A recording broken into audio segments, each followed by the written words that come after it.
Quand on développe avec WinDev, parfois on veut utiliser une autre base de données que HFSQL. Par exemple, au hasard, utiliser PostgreSQL. Et quand on fait quelques petites recherches, on voit sur les forums que des fois on a des petits soucis pour faire communiquer notre application WinDev avec Postgre.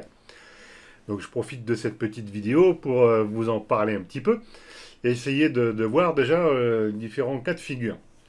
Alors déjà, il y a un premier cas de figure, c'est quand vous installez Postgre sur le poste de développement, en général, vous n'avez pas trop de problèmes. Un petit détail près. C'est un petit peu plus compliqué quand vous voulez utiliser un serveur, même un serveur de test, ce que nous allons faire ici, et puis après redistribuer votre application. Il y a des choses à savoir. Eh oui. Alors on va essayer d'en parler un petit peu. Alors déjà, au niveau du serveur. Donc au niveau du serveur, donc je pars du principe ici que j'ai tout installé. J'ai pas fait de choses particulières, si ce n'est que j'ai mis ma base de données, en tout cas le fichier de données, non pas sur le C, mais ailleurs, sur le D. Donc j'ai plusieurs bases de données, voilà, il est ici, mon data. J'ai créé un utilisateur, on va l'utiliser après, mais par défaut, normalement, c'est Postgres qui est utilisé comme utilisateur. Et là, le mot de passe que j'ai tapé, c'est 1, 2, 3, 4. Bon. J'ai rien fait de spécifique. Je rentre là tel que, et j'ai créé une base de données ici, avec le propriétaire en question, donc Postgre. J'ai rien fait d'autre. Ensuite, j'ai une application. Alors, une application que j'utilise dans ma formation sur les bases de données. Hein. Donc, vous avez le lien en description. Donc, j'ai une petite base de données, hein, rien de compliqué. Alors, ça, je vais l'enlever pour l'instant. J'ai une procédure de connexion, donc cette fois-ci avec un accès natif PostgreSQL avec ça, quoi. Voilà, donc là, c'est pas 1, 2, 3, c'est 1, 2, 3, 4. Voilà. Bon, je fais rien de spécial, hein. Je fais ça, je fais un changement de connexion, je me connecte ici, alors ça c'est pas bon, on va mettre en commentaire, voilà, et puis c'est tout, hein. Il n'y a rien d'autre. Et là, comme vous avez pu le remarquer ici, ma base de données, elle est en HFSQL classique, de manière à pouvoir me connecter indifféremment ensuite sur du Postgre, sur du SQL Server, etc. Et donc ici, j'ai alors ça je vais l'enlever, on va faire ça après. J'ai donc une petite fenêtre d'accueil où je peux me connecter indifféremment sur différents types de bases de données. Donc nous, celle qui nous intéresse, c'est celle-ci. Et qu'est-ce que ça fait? Ça exécute la procédure que je viens de vous montrer là. Je récupère le nom du serveur et puis l'adresse IP. Alors, on va faire un test. Je suis en 64 bits. Mon serveur est en 64 bits et mon serveur Postgre est également en 64 bits.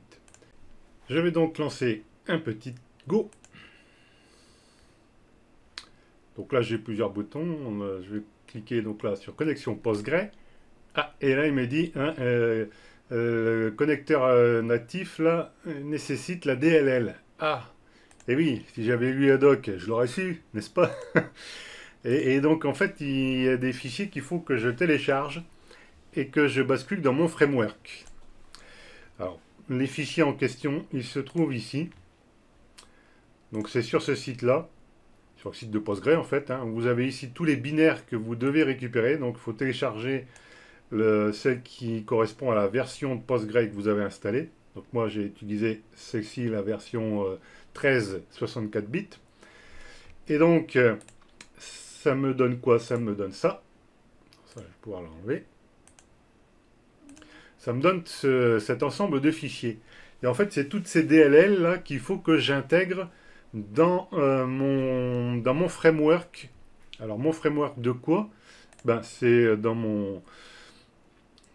le dossier d'installation de WinDev. Voilà. Donc moi, il est pas sur programme, hein, je l'ai mis ailleurs. Donc il est ici, programme, framework. Donc là, évidemment, vous allez choisir 64 bits ou 32 bits, hein, en fonction de votre installation. Et il va falloir basculer donc tout ça ici. Bien. Alors, une fois que je suis arrivé là, bah, ça devrait fonctionner. Alors, hop, on fait un petit go. Ah, ouais, cette fois-ci, j'ai encore une autre erreur, là. Il me dit quoi, là? Message fatal, aucune entrée dans PGHBA pour l'hôte en question, là, Postgre. Ah, alors déjà, j'ai peut-être fait une faute, là, c'est pas Postgre, c'est Postgres. Alors, on va voir si ça correspond, si ça correspond mieux. Hop. Non, ça toujours pas. Aucune entrée pour le compte Postgres. Ah bon? Aucune entrée? Alors, nous allons retourner voir notre fichier de configuration donc sur mon serveur. Et donc, il m'a dit que c'était le fichier PGHBA. Et là, il faut modifier un petit truc. Donc là, par défaut, vous n'avez pas ça. Hein. Voilà. Donc là, il faut bien comprendre ce que c'est que ce fichier-là. Là, il est en train de paramétrer en fait un algorithme de cryptage pour les mots de passe des différents utilisateurs. Or là, en l'occurrence, on n'a pas l'utilisateur Postgre. Bon, c'est pas grave, on va se dire, bah, je vais le créer. Host, database, donc on va dire que c'est pour toutes les bases de données. Alors là, je pourrais spécifier, hein, pour des raisons de sécurité, je pourrais très bien nommer la base de données à laquelle je veux accéder. L'utilisateur, voilà, on va se dire que c'est Postgres. Les adresses, donc il va se connecter de partout. Et puis, bon, bah, je sais pas, là. Donc là, je vais retaper le même algorithme. Je valide. Alors, pour régénérer le login ici, donc je vais l'éditer. Normalement, il est déjà fait. Hein. Je vais retaper donc 1, 2, 3, 4. Hop, j'enregistre. Et c'est de nouveau crypté avec le logiciel, enfin l'algorithme en question. On va retenter notre petit go. Ah, toujours pas. Erreur fatale. Authentification par mot de passe a échoué. Ah. Alors là, ce qu'il faut comprendre ici, c'est que l'accès natif en question n'est pas compatible avec l'algorithme en question ici. Et donc il faut changer ça en disant voilà, c'est l'algorithme de hachage de MD5 et non pas le SHA 256. Alors on va retenter notre affaire, je referme ça, je reviens ici, hop. Ah, et là cette fois-ci ça a marché, vous voyez. Là j'ai bien l'identifiant, le nom de la base de données et l'IP. Donc là quand j'arrive là, je sais que... Je vais peut-être monter un peu, je ne sais pas si vous avez bien vu là. Donc là, quand j'arrive là, ouais, j'ai ça ici dans ma barre de tâches là. Ça veut dire que je suis connecté. Donc je peux faire des choses. Alors maintenant que ça fonctionne, on va tester si on peut afficher des choses. Donc par exemple, affichage direct.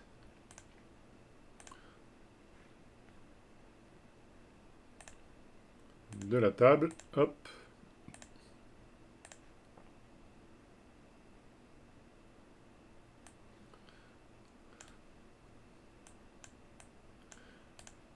Voilà, et puis à côté, donc, la même chose, mais pour le résultat d'une requête.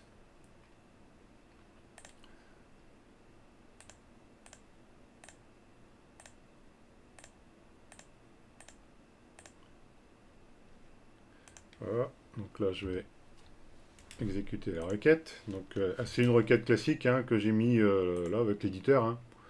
Rien, j'affiche tout, hein, c'est un select étoile. Alors, h exécute requête, hop.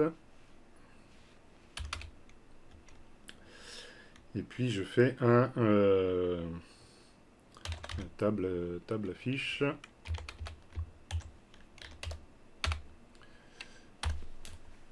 Et ça devrait fonctionner.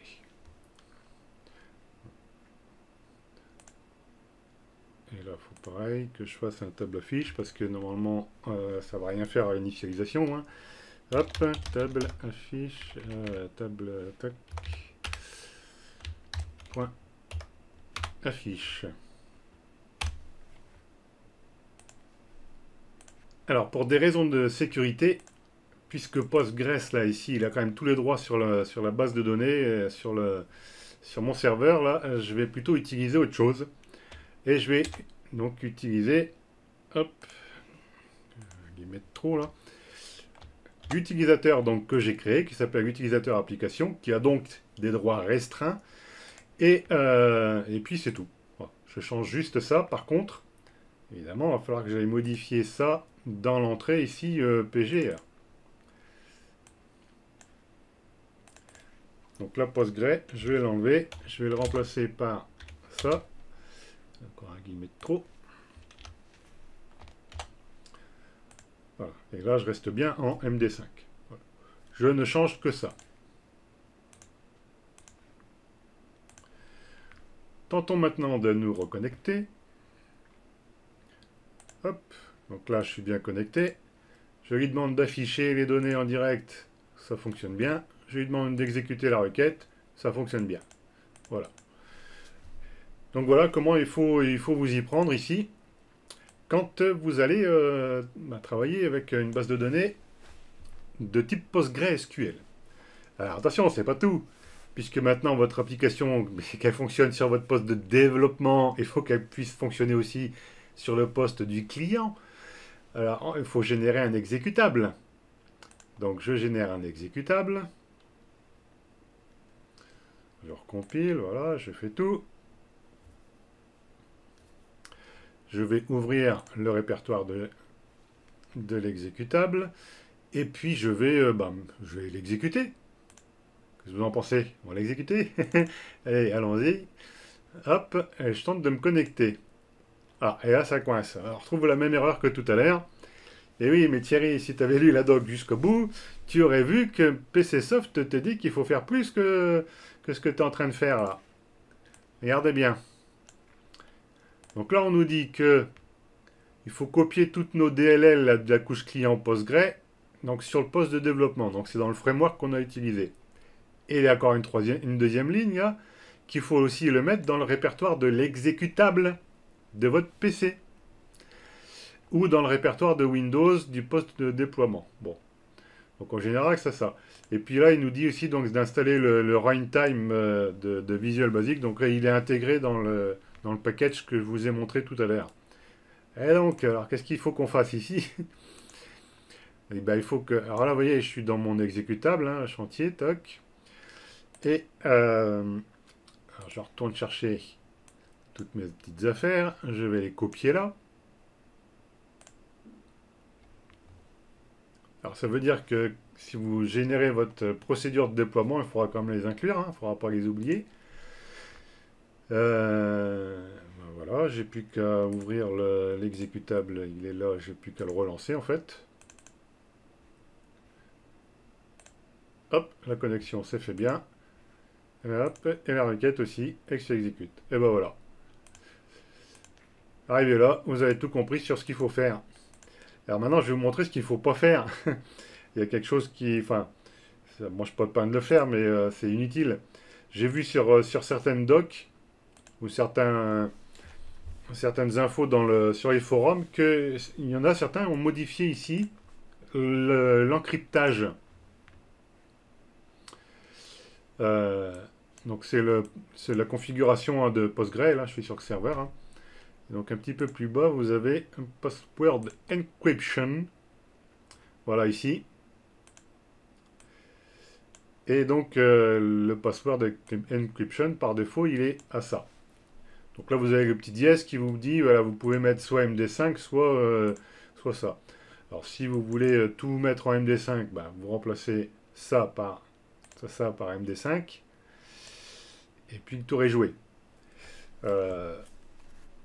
peut-être que pour des raisons de sécurité, puisque le Postgre il est en Scram SH 256 là, moi je le laisserai. Puisque de toute manière, nous avons défini par défaut en dessous la méthode de connexion de notre utilisateur en MD5, qui est un algorithme de hachage qui est bien suffisant pour se connecter comme ça. Bon, libre à vous de le faire ou pas, hein. Moi je ne l'ai pas changé, ça ne m'empêche pas de fonctionner ici. Et puis voilà. Vous vous êtes sans doute rendu compte, finalement, que c'était pas en claquant des doigts comme ça qu'on allait arriver à communiquer avec d'autres types de bases de données. Des fois, il y a des petites subtilités comme ça qui soit nous échappent, soit sont mal renseignées. Et parfois, si on n'a pas les bonnes informations, ben, on galère un petit peu. Et donc, cette petite vidéo est en fait un extrait de ce que vous pouvez trouver dans ma grande formation sur les bases de données. Je vous montre ici le programme que vous auriez si vous souhaitez suivre cette formation. Donc il y a tout un petit topo donc, sur les bases de données HFSQL classiques. Il y a la manière d'installer le centre de contrôle de HFSQL, une transformation de base en client-serveur. Donc vous avez tout un topo également sur les différents types de requêtes que vous allez pouvoir utiliser. Et donc tout ça avec des exercices pratiques évidemment. Alors ça veut dire que c'est vous qui allez travailler, hein, et pas que moi. Alors il y a des choses un petit peu plus avancées sur les procédures, les requêtes stockées, sur les triggers. Ensuite, il y a pas mal de choses encore sur le centre de contrôle. Et puis on passe après à des choses un peu plus poussées sur le perfectionnement, et notamment l'accès à des bases tierces, comme on vient de le voir ici, donc avec PostgreSQL, mais également avec MariaDB, avec SQL Server. Et puis, c'est déjà pas mal. Il y en a d'autres encore qui vont venir se rajouter. Hein. Cette formation, je la complète au fur et à mesure. Donc, vous allez voir pas mal de choses, et notamment sur les nouveaux objets de type requête. Il y a également un topo sur le RGPD. Et donc voilà, tout ça, c'est quand même une grosse formation qui va, à mon avis, vous intéresser et qui va probablement vous éclairer encore sur beaucoup de choses. Donc si ça vous intéresse, viendez nous rejoindre. Et puis si vous avez plein de questions au cours de cette formation-là, évidemment, j'y réponds. Il y a déjà plein d'autres développeurs qui semblent satisfaits puisqu'ils reviennent pour d'autres formations. Et puis ensuite, après cette formation, si vous voulez aller encore plus loin, donc il y a une autre formation récente sur le cryptage et la sécurisation des données. Et voilà. Donc tout ça, si ça vous intéresse, dans la description et dans le premier commentaire, je vous mets les liens. Et puis, je vous souhaite une bonne formation et puis un bon développement. Allez, à bientôt!